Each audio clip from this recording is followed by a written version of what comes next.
వేదానికి సరైన అర్థం చెప్పి విశిష్టాద్వైత గొప్పదనాన్ని ప్రపంచానికి చాటిన మహనీయుడు రామానుజాచార్యుడు.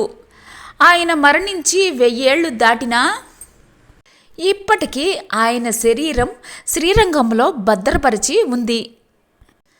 తమిళనాడులోని తిరుచునాపల్లికి ఆనుకొని ఉభయ కావేరీ నదుల మధ్య ఉన్న శ్రీరంగ పట్టణం ప్రసిద్ధమైనది.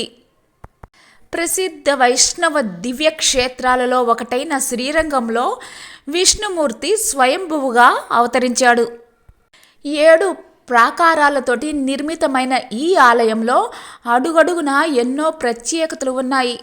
వాటిలో ముఖ్యంగా చెప్పుకోదగ్గది శ్రీ రామానుజాచార్యుల వారి శరీరం.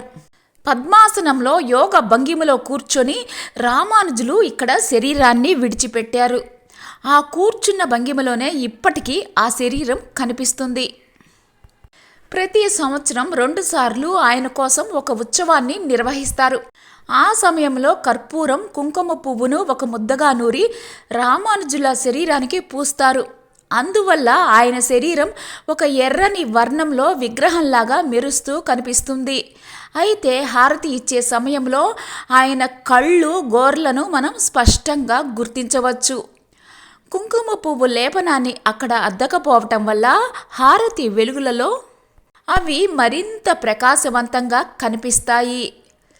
రామానుజులు క్రీస్తు శకం 1017వ సంవత్సరంలో చెన్నై పట్టణానికి 25 కిలోమీటర్ల దూరంలో ఉన్న శ్రీపెరంబుదూర్లో జన్మించారు. దాదాపు 123 ఏళ్లు జీవించారు. విశిష్టాద్వైత సిద్ధాంతం ప్రచారానికి విశేష కృషి చేశారు. ఆయన జీవితంలో సగభాగం తమిళనాడులోని శ్రీరంగం, కాంచీపురం క్షేత్రాల్లోనే గడిపారు.